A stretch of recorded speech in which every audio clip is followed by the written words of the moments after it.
Hi everyone, welcome back to our channel. So for those new here, hi, my name is Dr. Jenny Lay. I'm a family medicine physician and a mom of two. And so earlier today, I was on Instagram and just asking you guys some questions on, what you want to talk about. And this is a very impromptu hangout session just because I'm actually on vacation, but Stan is golfing and my sister has a dinner that she's going to. And so I'm just here by myself. So I thought I'd hang out with you guys. Some of the things that you guys were asking me. Hi, Robert. Let me see if I can just pull up the Instagram since it was just this morning. If you guys don't have any questions, let me put this on here. So, where are my questions box? Okay.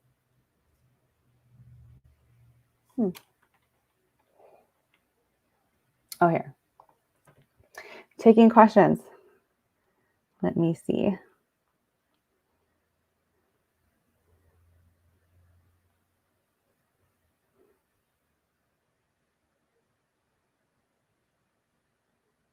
So I was talking about the Tesla earlier today because I think a while ago, I think it's almost been a year that we bought a Tesla Y because Stan's car broke down. And our monthly payment on that thing is like so expensive because we leased it, or not we leased it, we got a car loan on it. It's like $900 a month for the Tesla. But we're saving a lot on gas and I feel a lot better for the environment. We usually charge it at home and it takes about 4 hours to fully charge the car. And I think it goes anywhere from like 200 miles per charge. And if you charge it on a supercharging station, I think this morning I charged like 150 miles and it turned out to be like $6.50. And so usually Stan used to have a Mercedes and it would cost him like $60 to fill up a tank, and he does real estate. So he used to drive around a lot. So he was like filling up his tank like once a week. Can you guys hear me? I'm just wondering, is the mic working? Oh yeah, Nash, I cannot get the Tesla truck. It looks so weird. Like it's so futuristic. I don't know. Like we wanted to get a truck just because it's functional and we can haul stuff around, but it looks so weird. Like I don't know if you guys know what the Tesla truck looks like. Let me see if I can pull something up. Stan was talking about it and I was just like, I just can't. It looks too weird. Let's see. Tesla truck. So you guys can see what it looks like.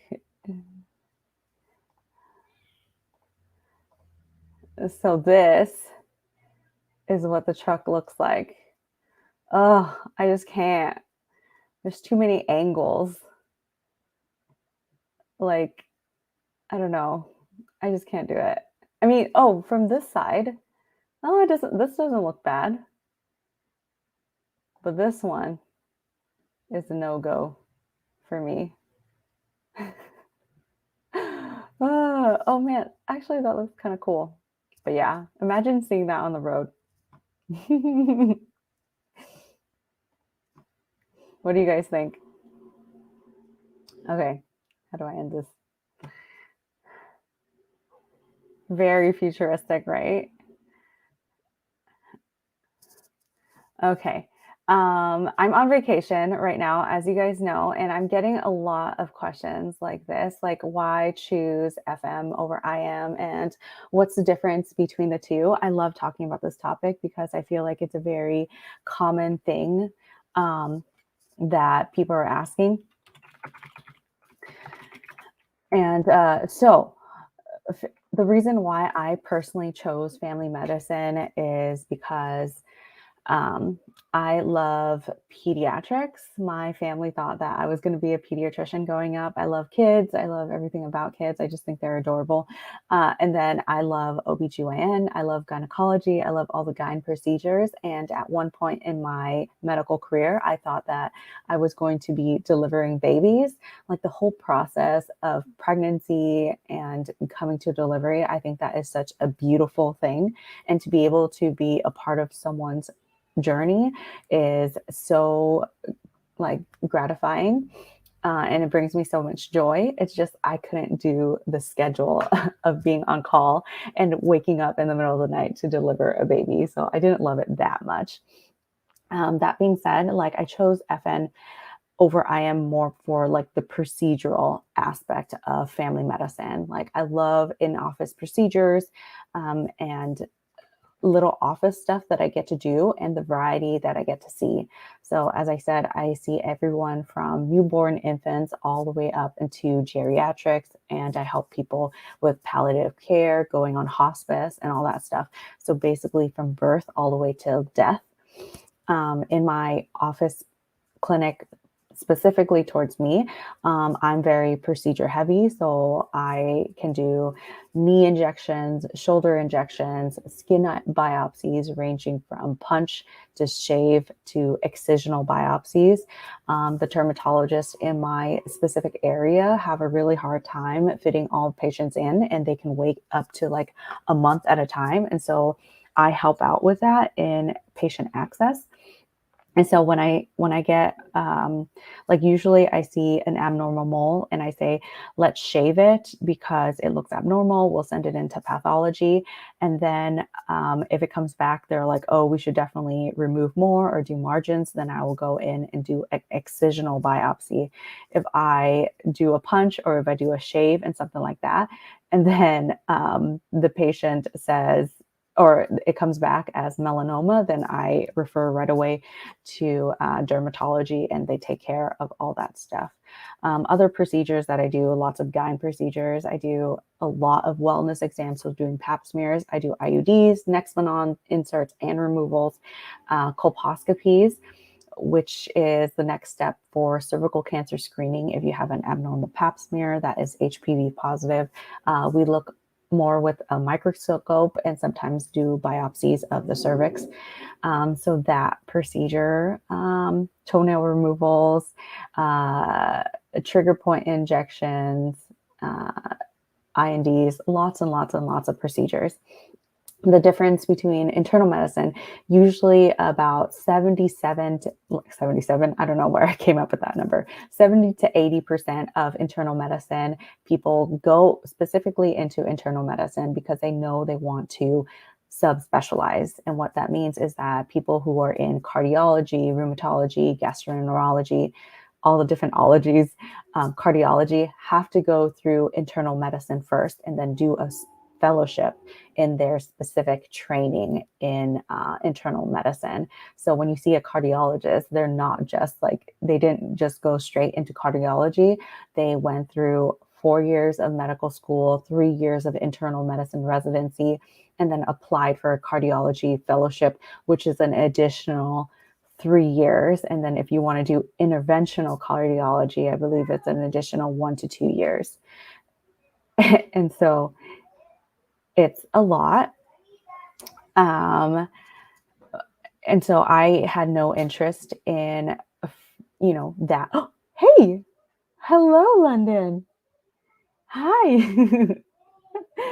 As for family, I think that family is fine for both.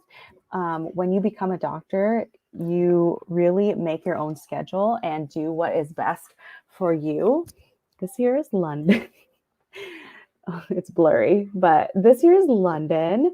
He is not wearing clothes because it's really hot here, and my sister does not have air conditioning.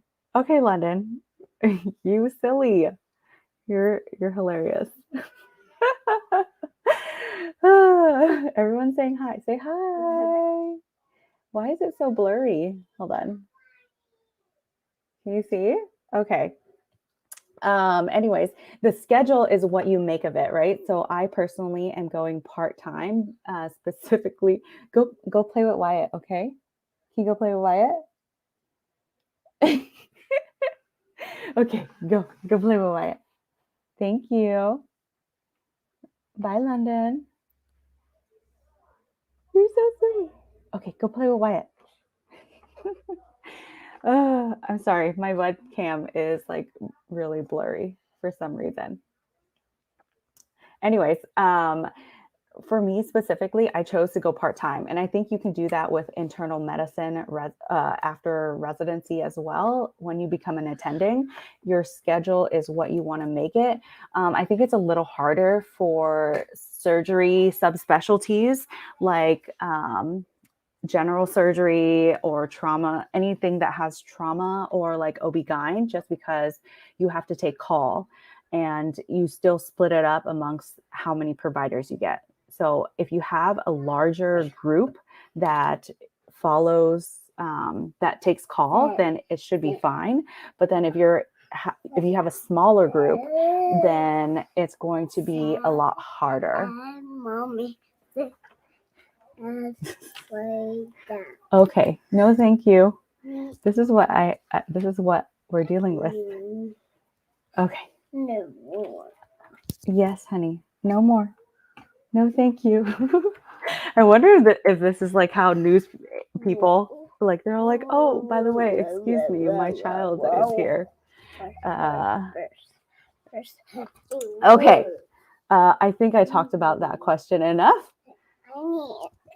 Okay, London, do you want to say anything before you go out? Wyatt has to tell you something. Wyatt has to tell you something. Wyatt has to tell you something. Huh? Mommy. Yes. Oh my gosh. Okay. My sister also has like this automatic table thing, and I put my arm on it and then it moves. Okay. What? Sorry, I'm fixing the webcam. There we go. That's much better. Okay. Questions about the COVID vaccine. Are there any side effects or negative outcomes if I receive the second dose a few months after the first dose? I wouldn't say there's a negative outcome. Oh, sorry. I wouldn't say that there's a negative outcome. You get that boost a little later, but after the first dose, you're only 55%.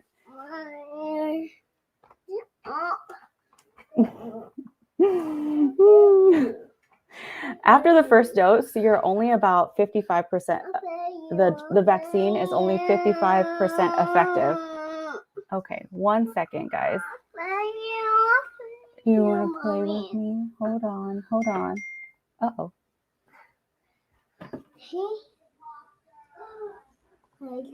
Hello. Oops. Okay. Okay, you can play with this one. You want to play with this one? Yeah, what? Song. The tractor song? Okay, you got to go over here. Oh, a bus. Okay, you got to bring it outside. Give it to Wyatt to help you. Okay, give to Wyatt to help you. Thank you. Okay, so negative effects a few months later. I would say it's only 55% effective after your first dose of the vaccine. So there's less chance that there's more chance that you might become infected with the new variant. As for side effects, I think the side effects would be the same no matter when you take the vaccine, whether it be at the scheduled recommended time frame or a little bit later. Usually the boost, you have a little bit more side effects like the headache, the myalgias. You got to ask Wyatt. Why bad? Why bad? Why it's bad? Yeah. Okay. But yeah, that's the answer. I want that. Okay. Can you bring it outside then?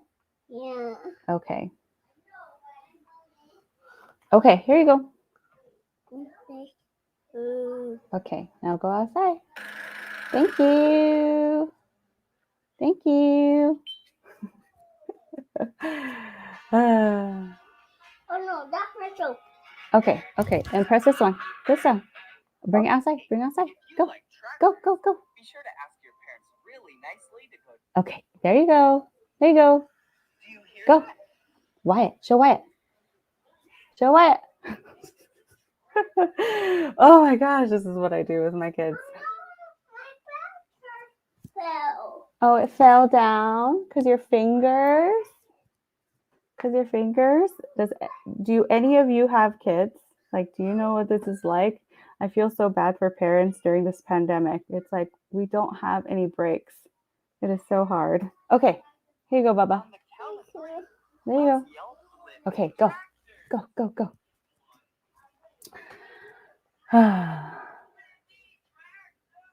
Okay.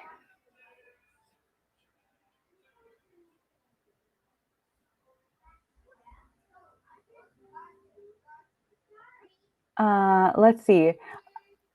What do you think about for-profit versus non-for-profit schools? I've read that there is no support for medical students in for-profit schools since they are for-profit driven. Yeah, I think that really sucks if they are for-profit. I don't personally know. I think my school specifically was for-profit, and it was there are a lot of things that I didn't like about it, like how they were increasing a lot of the class sizes. They added other subspecialties like PAs and all that stuff. Not the fact that they added PAs, but then like they didn't add extra space. Like they crammed everybody into the same facility. But our preceptors were amazing. Okay, hold please.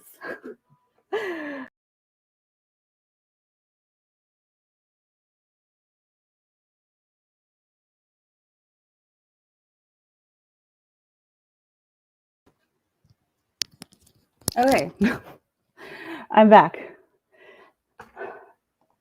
Okay, so for-profit schools, my school, like the preceptors were still really great, and but when I started rotations, it was really horrible. My coordinator did a very bad job of coordinating that. Like she didn't take the time to find spots for me to rotate in. And then I had to find certain spots by myself.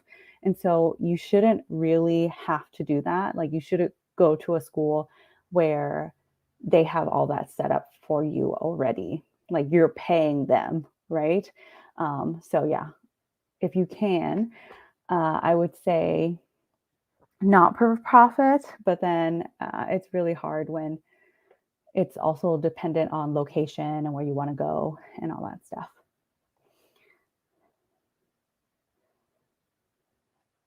Okay. Ooh, lots of questions. Hi, everybody. I should do this more at night. Um, this is a really good question. Would you ever work full time? Do you worry about medical school debt? Okay, so one, I would say I do worry about medical school loan debt because if you guys have followed me in my previous videos, I've said that I have about $350,000 in student loan debt. Um, and our goal is to pay that off as quickly as we can and then start saving for retirement. But I don't know how I'm going to get there without having to work more. I have a lot of friends who are burnt out working full time. Like it's different to work full time as a doctor. It's not just 40 hours a week. When you're a doctor, working full time means 36 patient contact hours. And that means that you're available to see patients for 36 hours of the week. That does not count managing the inbox and calling patients, reviewing labs, and writing their notes and all that stuff. And so maybe. Oh, Wyatt ate it. There's some more. Call Wyatt to come in here. And so I think that maybe I could go up to like a 0.75 or 0.8 when the kids go back to school.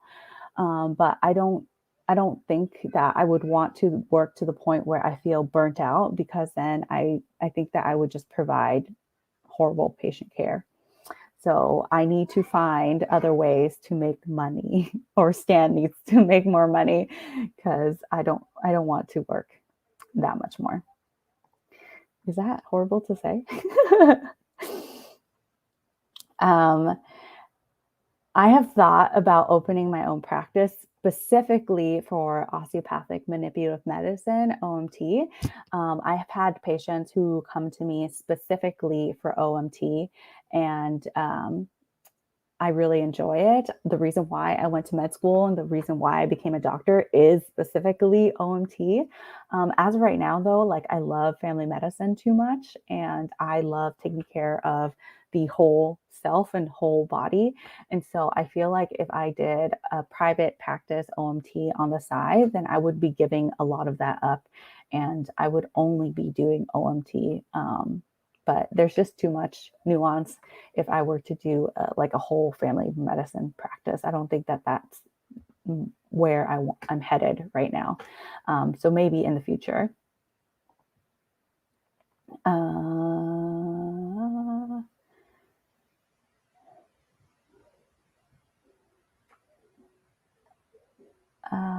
Let's see. This is a good question. Is it possible to go through medical school with no research? Yes, it's possible. I personally did not have any research at all. Oh my gosh, something's happening. Something's happening. Hold on. Pause, please. There's so much more of you guys on here, and I would love to do it at night, but look, my kids are just crazy. Okay, what question was here. Um this question. Yes, so I personally went through medical school without, or I got into medical school without any research. I worked in a lab as a histology tech. So I processed slides, I stained them with immunochemistry, but I didn't do any research, and I was never published. And so I didn't do any research in medical school either. But if you do, a lot of institutions do look at that. And that is like a plus for like the attendings that look through your applications. The residents who look through your applications, like, we don't care as much, but the institution does. So that gives you bonus points. As I've always said, they look at your application as a whole and not necessarily just one component of your application. So if you are lacking in some way, like research or your GPA, you may make it up in other aspects, like your MCAT score, your board scores, or your class ranking, or your extracurricular activities, all that stuff. So we look at your application as a whole, not just one aspect of it.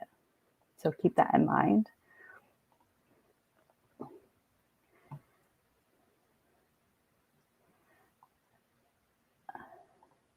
Oh, I love this. How to stand out during your sub-I in family medicine.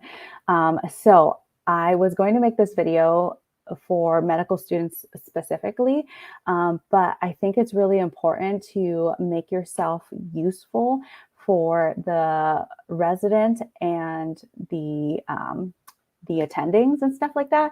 And so to stand out, I think, like, we don't expect you to know everything, but a good residency sub-I would treat you as if you were an intern. So doing everything an intern would do.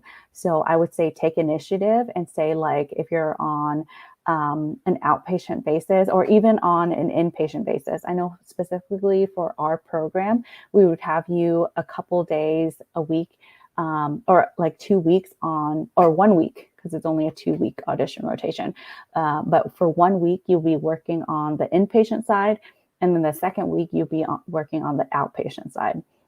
So during inpatient, I would say Take initiative, pick about 3 or 4 patients that you want to be in charge of, know everything about that patient, and write a really good like HPI for them. And so that your resident can use your HPI and then uh, like come up with a plan and all that stuff. Also take initiative in like, if you don't know something, actually look it up and do a little presentation on it and saying like, this is what we learned. But it's really key to be thorough and to be efficient and to communicate well with those on your team. You can also practice verbal presentations, but I would say that it's very attending dependent. So some attendings want you to say a lot, and other attendings are just like, okay, we know this, what's the plan? So you have to really go off what your attending likes. I know it's kind of hard. On the outpatient basis, I would say go early and do the same thing. You can even initiate and be like, okay, every other patient or every third patient or whoever you want me to see, I want to see those patients first. I want obviously look through their chart first, know their history, and then go see the patient, and then present to your resident or your attending, and then write the note on those patients. But being thorough, being basically a good doctor, I don't know, like be personable with your patients and knowing the history and knowing like differential diagnosis and explain yourself. And just basically thinking out loud, because we don't expect you to know everything, but we want to know your thought process on how you got there. And so family medicine people, I know, we're really nice. And so I would say don't be too stressed out. We also look at your personality to see if you would fit in with our residency family. And as much as we are looking for someone who will fit in, I think that you should also be looking at the residents themselves and the faculty themselves. Like, are these people someone who I can spend a lot of my time with for the next 3 years and more? And so really look at that. That's super important. Okay.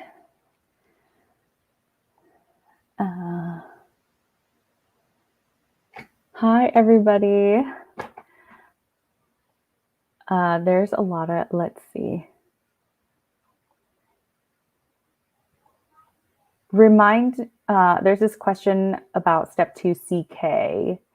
Remind me what CK is again, just like step 2, right? The clinical knowledge. Okay, clinical knowledge. Got it. Okay, advice for step 2 CK. Step 2 is a lot easier than step 1. I don't know why, but I feel like it's because you have a lot more clinical knowledge by that time. Like you're doing rotations, you're learning like actual medicine that you'll be applying in real life. So I find that it was a lot easier. Same thing as step 1. I would just still do a lot of practice questions. If you haven't used Anki, I would try using that as well. If you haven't for step 1, start for step 2. I used for step 1, USMLE is UWorld is a good question bank. And then for Comlex, TrueLearn or ComBank is a good question bank. And it's different. Like the way they ask you questions is really different in both exams. And so I would say that you should get the question bank that is geared more towards similar questions, right? So TrueLearn is very similar to Comlex, while UWorld questions is a lot more closer to step 2 questions. Okay. Let's see.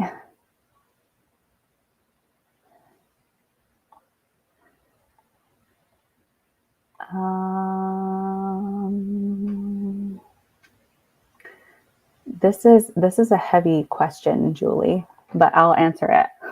Let's see. My mouse is not working. Sorry, guys.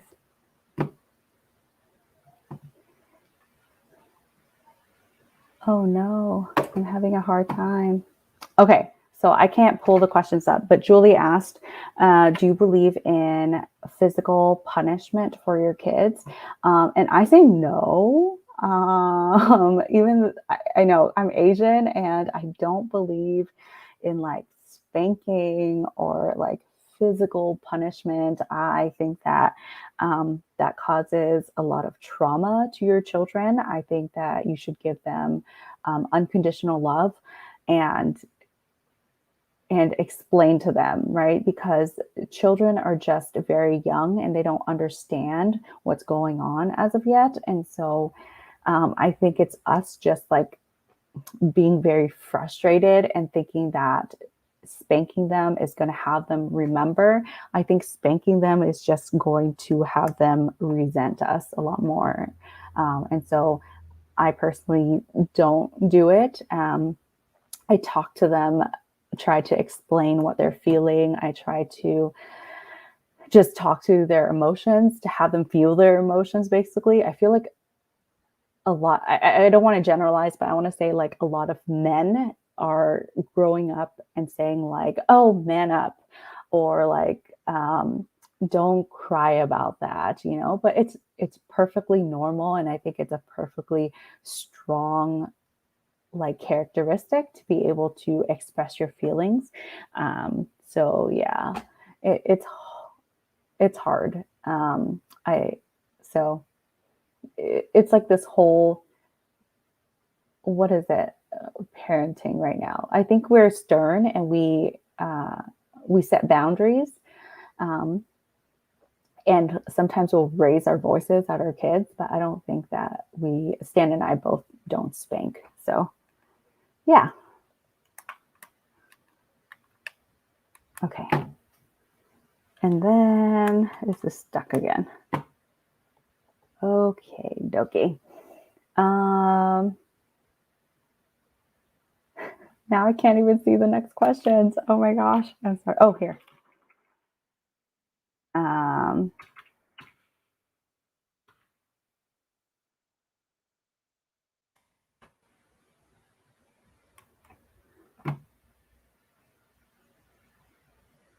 okay.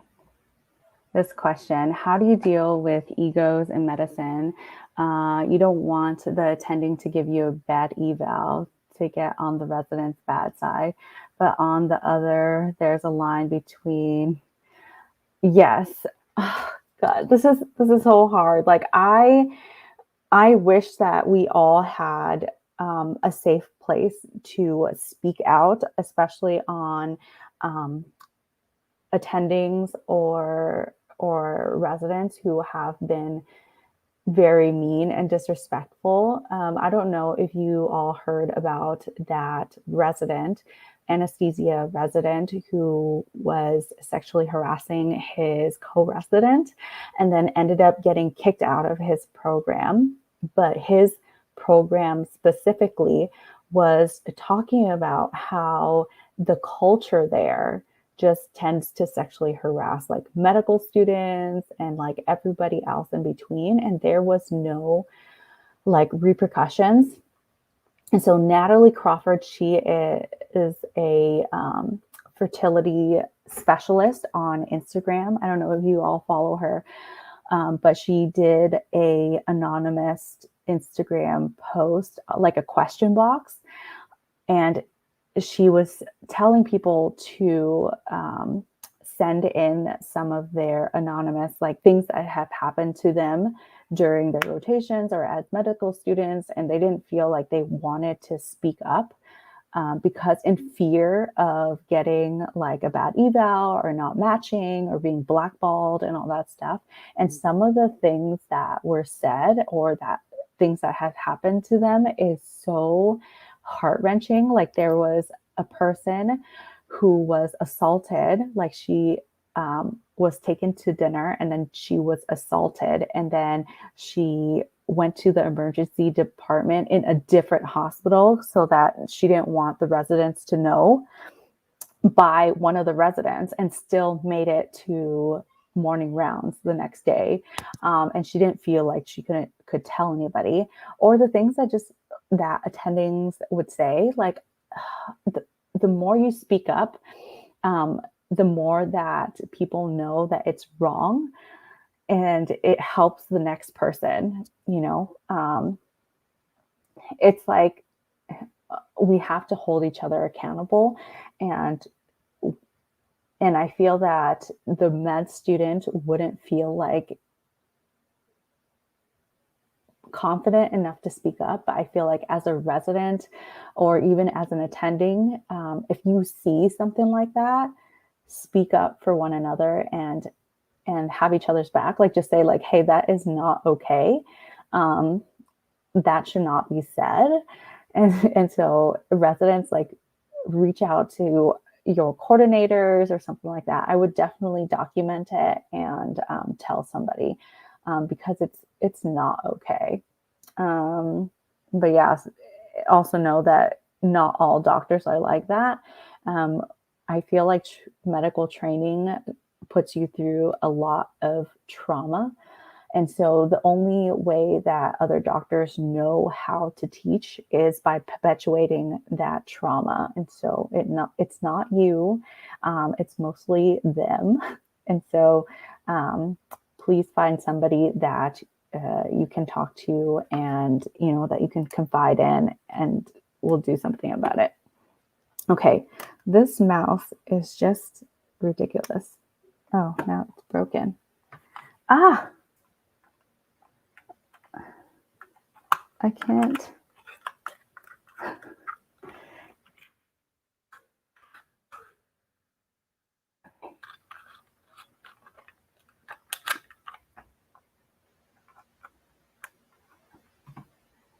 Okay.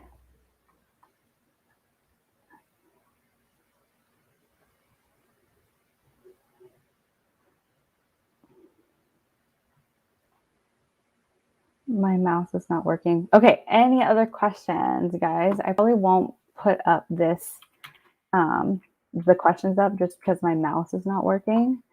And then I'll just read it off.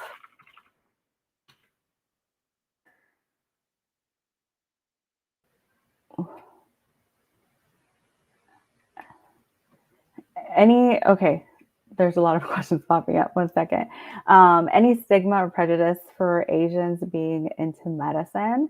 I think that we are the model minority. There's like the good and the bad about being the model minority.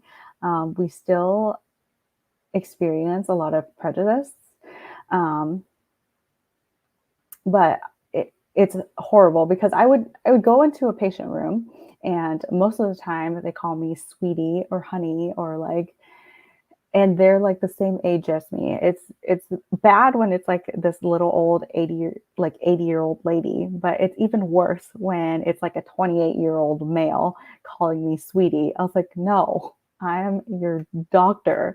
Or they're always like, are you even old enough to be my doctor? I was like, yes, I am old enough to be your doctor. And my secret is sunblock. That's why I look young.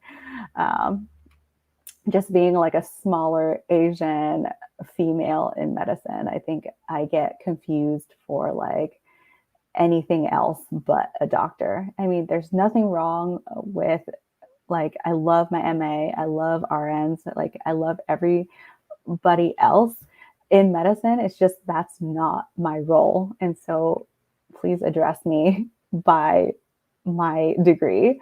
So yeah, it's frustrating at times. I don't know when it will end. Like maybe if I get more gray hair and I look older. And I feel like I've gotten a lot older since having kids. Like I feel like I have more wrinkles and all that stuff.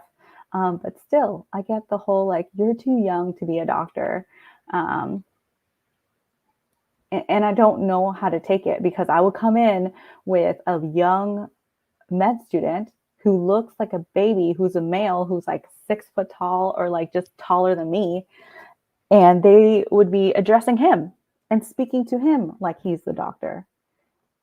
And it's just very frustrating. And I think like it's different when I start talking because I feel like I have a stronger personality and so I can hold my ground. But a lot of my friends who are more timid, um, who would not, who just like rather just brush it off, I think that they have a lot more trouble with things like that.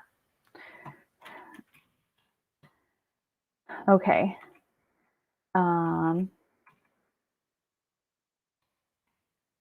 there's a question earlier. It says, do you get a chance to shadow a nurse or CNA in perspective of patient care, especially the way to understand our role and get to be more with the patient, doing care, etc. This is from Faye Brown. I actually was volunteering. So I was in clinical career extenders, which is volunteering within the hospital. And I worked directly with CNAs to help with patient care. Like I would be doing the bedpans and turning the patient and cleaning the patient and washing their hair and doing all those, that patient care aspect of it. And I think that that's why at one point I was like, I'd rather be a nurse. Like I want to be a nurse because I'm with the patient more. The nurse is doing everything for the patient. You know, they're here the whole time of my shift in the hospital, and the doctor comes like once, or I wouldn't even see the doctor sometimes. So how is it the doctor is taking care of the patient? And I didn't really understand that. And the more I shadowed, and the more I understood, and the more I understood each of their roles, that the more I understood like where I wanted to go in medicine. But yeah, I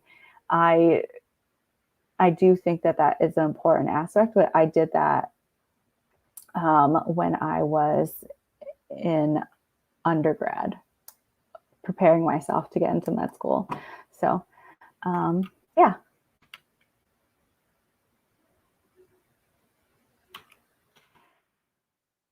Let's see, other questions.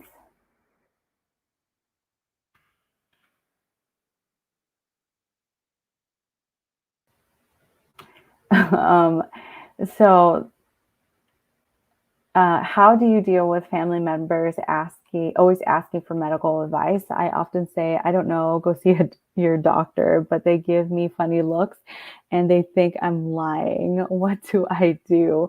I actually give them advice. I mean, my dad asks me for stuff all the time, but oh, here, let's try this. I hate this. I actually tell my family members what I think, but I always tell them to go see their own doctor because it's ethically unethical to actually be their doctor when I'm their family member. Um, that being said, like my dad just wants to ask for my opinion, and he never takes my advice. Like I'm just like, Dad, you're experiencing these symptoms. I think you should go to the emergency department. He's like, no, it's going to be too expensive and I can't afford it right now. And I'm just like, oh, like, why do you even ask for my opinion if you're not going to listen? And so uh, you can use the line that, you know, I'm not allowed to give you medical advice. It's unethical. You should really talk to your own doctor, or really say like, I don't know, if you're not comfortable asking, answering their questions. But yeah, I have a lot of people message me on Instagram and things like that, personally asking for own personal advice. And please, please, please, please, please don't do that. And as much as I want to answer all your questions, as much as I want to be your personal doctor, if I'm not your doctor, please don't ask me personal questions. Like I'm not allowed to answer them. It's against my license and it's unsafe, especially not knowing your thorough history, not knowing everything about you. And if I were to give you advice, it has to be in general terms. Uh, and even then, you know, I could be missing something. I could not be asking all the questions that need to be asked. And then you take my advice and then something bad happens. Like it's not safe. Right. Um, and also, like, if you think about it, like, you're asking me to work also, like, in my spare time to do medicine. Like, I love you guys. Like, I am here to make friends with you. And I think that we're building a community where we can get along with each other.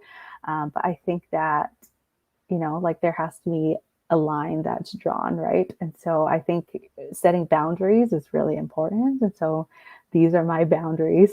So please don't ask any doctors that you see online for medical advice. Like, we teach in our own time to educate the public on things that we think is good information that people need to know. Like, I talk about mental health, I talk about diet, I talk about exercise, I talk about the COVID vaccine and all that stuff, but no personal advice.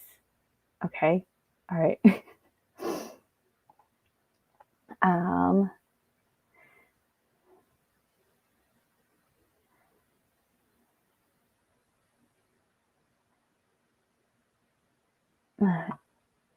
oh, where is my mouse? I'm so sorry, guys. Oh, I'm not ever using this laptop again. Next time, I think I'm just gonna broadcast like on my laptop because I'm having technical difficulties. So there's a question here. How many medical schools did you apply to? Many advised to apply to like 20, but do you think that's extensive? I would say, depending on your scores and what you think you can get into, understand that when you apply to medical school, it's based on per cycle, right? So if you don't get in that cycle, then you have to wait a whole year. I don't know how many I specifically applied to because I knew I wanted to stay in a specific location. Like, I wanted to stay on the West Coast and apply to very few schools on the East Coast. I knew I wanted to do residency in the West Coast, family medicine specifically, and very few in the East Coast, just because the way we practice medicine. Here on the West Coast, we're more like rural medicine. We do a lot of everything. And in the East Coast, I feel like you more specialize. And so you don't get to do as many things. But I would say if you want to apply to 20 schools, Alice, I'm talking to you. This is your question. But if you want to apply to like 20 schools, then you can always cancel those once you get interviews or once you get accepted, right? So it's better to apply and have a backup just in case, than not get into anything and then have to start like wait a whole year, right? It's a long time to wait a whole year.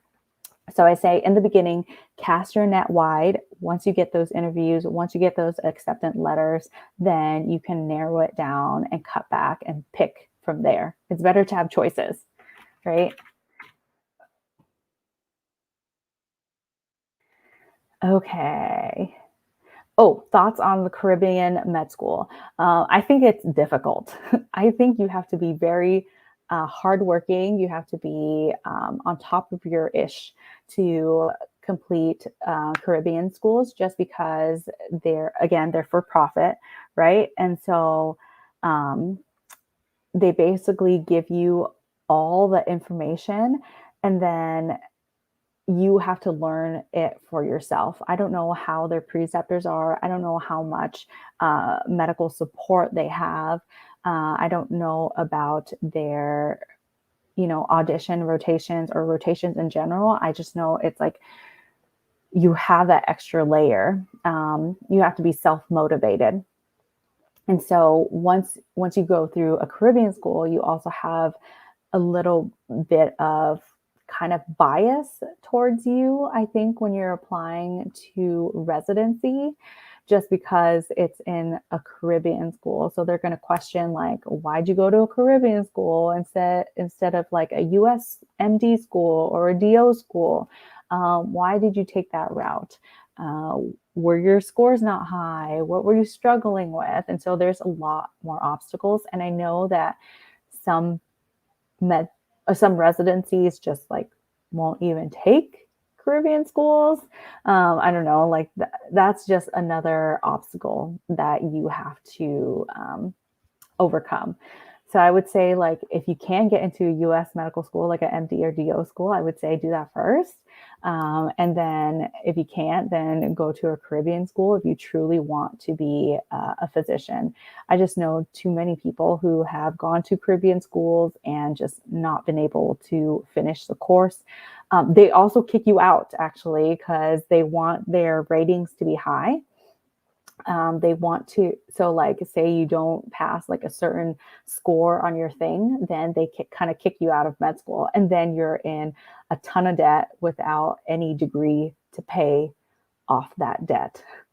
So that would be very, very hard. So yeah. Let's see. Can you tell us about your YouTube journey? How long did it take to get views? How was your experience in medical community on YouTube? I started when I was a third year medical student, and I was making videos just for my friends. They had a blog that we wrote about our different rotations that we went on, and kind of prepared each other for what was to come. And so my grammar is horrible. I can't spell for, I have horrible spelling. And so I said that I would make YouTube videos instead and to stay connected with them. And one of my videos just kind of blew up, and I got a ton of subscribers, and, and then I continued making videos. It was a lot more in the beginning, but my medical school, I was very stressed out, and I had a baby I was pregnant during my third year of med school. And so I was super tired. And then fourth year, I was pregnant during my fourth year. And then I started residency. And so I was not consistent with my YouTube channel. And so it didn't grow as much as it should have. And right now it's actually on the decline, just because the way that I have been creating videos. So in the beginning, when people first found me, and it was through med school. Now I'm no longer making med school videos. And then I was pregnant, so I was making pregnancy videos and about residency. Now I'm no longer in residency, and I don't plan on becoming pregnant anymore. And so my content has changed. And if you really want to be successful on social media or on YouTube, you really have to niche down and talk about like a specific topic. And in the beginning, I would say you should really be educational. No one cares about you, really. Like people have told me I have no personality. I'm not going to make it on YouTube. But I feel like I talk a lot about medicine, and I feel that I have information that can really help people. And so I want to continue more for the joy that I get from this community. I think everybody has been really awesome. I've met not really met, but I talked to some medical people here on YouTube, but I'm not that big, so I don't talk to them on a regular basis. It's just the people who comment, and because there's Google, they believe that they know more than you. And so I just, sometimes this stresses me out. Sometimes it makes me feel really angry that misinformation is being spread, and it could potentially hurt other people. Like, I don't care. I honestly don't care what people think. And I'm just like, oh, eventually they'll learn, or maybe they'll never learn. But what hurts me is that sometimes misinformation can affect other patients because they believe in this misinformation. And so, yeah. I think we talked about COVID vaccine. Christina, I see your question. Sorry, my mouse, guys. This is my sister's mouse. It's not working today, and so I can't pull your questions up. But Christina, you asked, does the HPV vaccine cause irregular periods? I think all vaccines in general can cause irregular periods, just because it activates your immune response, and your uterus has a lot of like immune cells in it, or it's like an immune organ. And so I think they originally did a study on MMR vaccines to see if they would cause irregular menses, and they found that it does. And so we had similar things happen with the COVID vaccine. And so if you had the HPV vaccine, it's possible that it can acutely cause irregularities in your period, but those things shouldn't really last long. And it should go back to a normal cycle after that. Unless you always have irregular periods, then I would definitely like talk to your doctor if it bothers you. Oh, I'm glad everybody was able to be here tonight. Oh, family medicine rotation next week. Yes, love it. Best study method to retain information.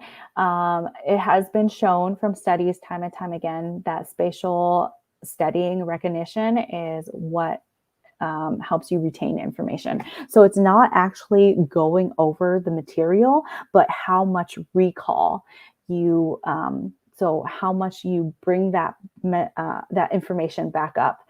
So say like you're reading through something about hypertension, it's actually when people ask you questions that you have to answer, or like say you're taking a test, that you bring up these answers is what helps you remember. And the frequency of which you bring up that information from your brain also is important. So you have to space out longer and longer. So like Anki is a system where you would go through information, and then if you get it right, then it spaces it out a little bit longer. So say like you got a question right, they'll show you it again in a few days. If you get the answer right again in a few days, they'll show you back in a week.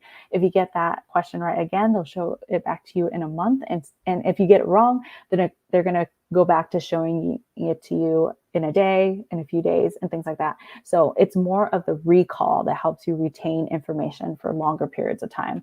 So people who cram may do well on the exam the next day, but none of the information is going to be retained. So please don't do that. That's not how you get through med school.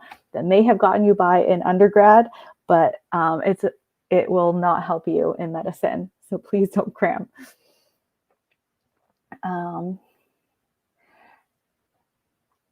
Do you ever use Vietnamese language with your patients? If so, were you comfortable with it? I would say yes, and a little bit. I do speak Vietnamese and I understand it 100%, but some of the medical jargon, medical languages for like medical terms, I don't really know. Like, I don't really know how to say like endoscopy or like a certain medications and things like that. I know kitchen Vietnamese. And so I tell that to patients like upfront, and I always offer to get a translator if they wanted to, but I think they just feel more comfortable knowing the fact that I understand them and that I come from the same culture as them. And so, yeah, I am trying to speak more, but it's just no one in my area speaks as much Vietnamese. And so it's a little bit harder to pick it up. Like if I went to Vietnam, like I would pick it up so fast, but obviously we're not traveling right now. Okay. Oh my gosh, this mouse is really driving me insane. Okay. I'm going to answer like one more question and then I'm going to have to call this a night. Okay, guys. But I know a lot of people are on at night. And so we're going to do this more on Monday night after I put my kids to bed. They usually go to sleep around 8. So maybe, are you guys up by that time? Like 8 or 9? Will you still be awake? I feel like I'm an old lady and I go to sleep too early. Okay.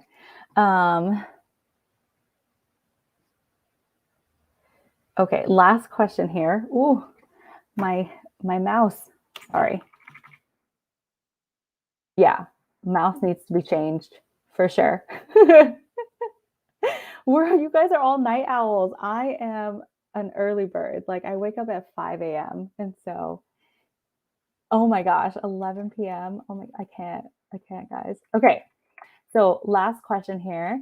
Can you talk about natural immunity when it comes to viruses in general? I feel that with COVID, natural immunity has been dismissed, and I am really trying to understand why that is. I think natural immunity is a good thing. Like you get sick from a virus and then you create antibodies to it. It's just that right now we know that a vaccine can create a more robust immunity. And we just don't know.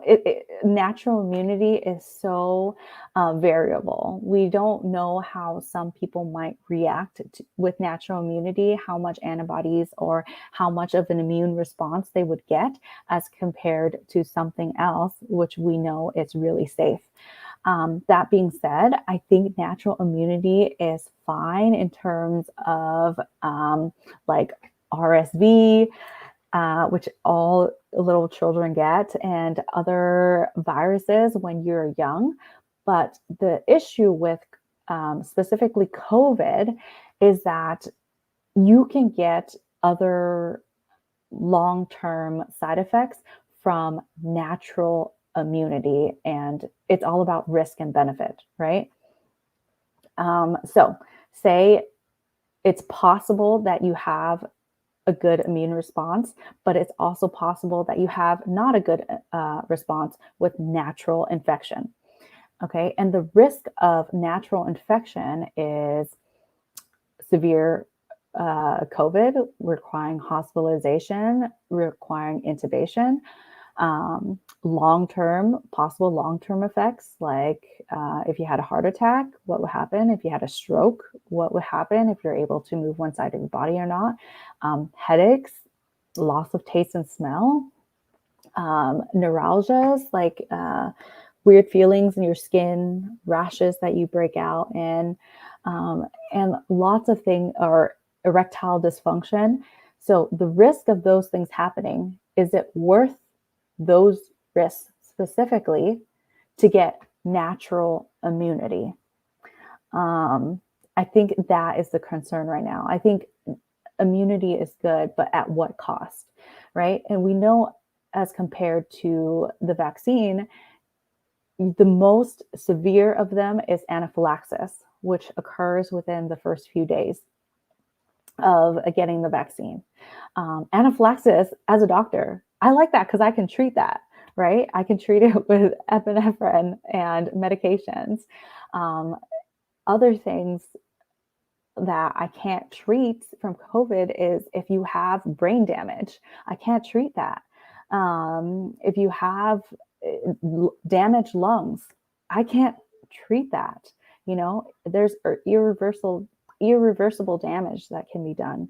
And so I think that is why, as doctors, we always weigh the risk and benefits. And so our goal is to get everybody with immunity at the same time. And so if everybody can get immunity at the same time, then the virus wouldn't be able to be passed on and replicated in someone else, and then it would be gone. And then I could travel and live my life. But yeah, does that make sense, Winter? That I don't think that natural immunity is bad. I just think that the risk of getting COVID and the 20% of possible adverse events and worse outcomes is not worth the risk for me specifically. And so I hope that answers your question. Okay. I love you all. I'm really an old lady. I swear I usually go to sleep by 10 because I had to wake up at 5 a.m. to work out. But I will try to do more of these at night because apparently you guys are on more at night. And so I usually, medical Mondays are usually around noon in the daytime. But we'll work something out, okay? Comment on the community page or under this video and let me know what you guys liked. I swear next time I will be at my house. This mouse would be different. So thank you for staying with me through all the technical difficulties. So yeah, heart. Love you guys for hanging out, and I'll see you guys next time. Bye. Oh my gosh, now I can't even end the broadcast. I can't because my mouse isn't working. Okay. Oh wow, this is embarrassing. Good night, everybody. Bye. Okay. 1 second. I might just have to get up from my seat and have my Alt 4. Thank you.